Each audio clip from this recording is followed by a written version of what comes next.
నమస్తే, జై శ్రీరామ్, భరత్ మాతాకి జై, వందే మాతరం. నేను మీ విలాసాగరం రమేష్. ఈరోజు 28 ఏప్రిల్ 2026 మంగళవారం సాయంత్రం ఈరోజు విడేస్తున్నాం.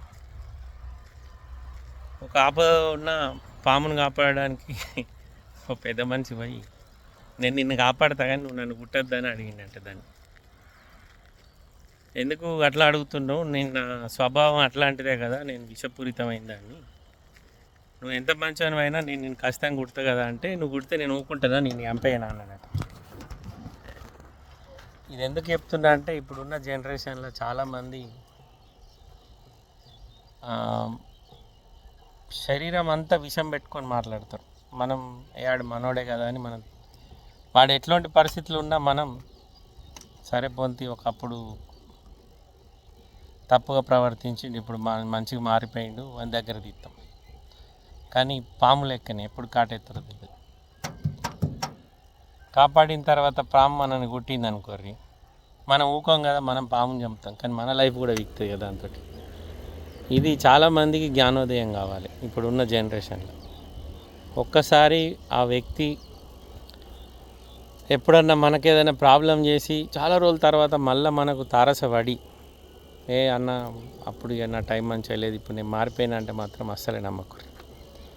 ఎందుకు చెప్తున్నా అంటే, పాము నువ్వు దానికి ఎంత పాలు పోయి ఏమని ఖచ్చితంగా దాని స్వభావం కాటేసు. సరే, అది మనల్ని కాటెత్తే పాము ముంగట నువ్వు కాటెత్తే నేను ఊకుంటాను, నేను చంపేస్తా అంటాం. కానీ మనం కూడా చచ్చిపోతాం కదా. అందుకే అసలు దాని దగ్గరికి పోవద్దు, దానికి పాలు పోసుడు కూడా వద్దు. సావంగా చూడుర్రి, సత్తా చచ్చిపోయింది. కానీ మనం పోయి సేవ చేస్తాం, దాన్ని కాపాడుతామని చెయ్యంది ఇచ్చే ప్రయత్నం మాత్రం చేయకూడదు. మేధావులకు బాగా అర్థమవుతుంది ఈ వీడియో. చాలామందికి ఇంకా జరిగిందేదో జరిగిపోయింది, ఇప్పటికైనా నువ్వు మారి తిరిగి వచ్చినావు, అదే సంతోషం అనుకుంటారు. కానీ ఎక్కడనో ఒక కాడ వాళ్ళను మనం టార్గెట్ చేసినాయి కానీ, వాళ్ళు మనల్ని ఏమైనా అన్నయ్య కానీ ఖచ్చితంగా ఎన్నో కాడ వాళ్ళు పెట్టుకుంటారు. సమయం కోసం వెయిట్ చేస్తారు అంతే, పాము లెక్క. ఆ సమయం దొరికినప్పుడు ఖచ్చితంగా కాటేస్తారు. అప్పుడు మనం కాటేసి వెళ్ళిపోతారు. ఇక మనం తిరిగి చేయడానికి కూడా ఏముండదు. ఊబిలా కూరుకపోతాం, బయటకు తీయడానికి కూడా వాళ్ళు ముందటికి రాడు. ఎందుకో ఇప్పుడున్న జనరేషన్లో మనుషులను ఇది తీసుకో ఇలా, ఇప్పుడున్న జనరేషన్లో మనుషులను మనం చేరదీస్తాం అని పరిస్థితి మంచిగా లేదని. సరే, ఇంతకుముందు ఎట్లున్నాడో ఏమో, తాగుడు బుక్కుడు తందనాలు ఉండి ఇప్పుడు మారిండు, పెళ్ళయింది, పిల్లలు ఉన్నారు, మంచిగా బతుకుతాడని దగ్గర తీస్తాం. కానీ అది బాగా రాంగ్.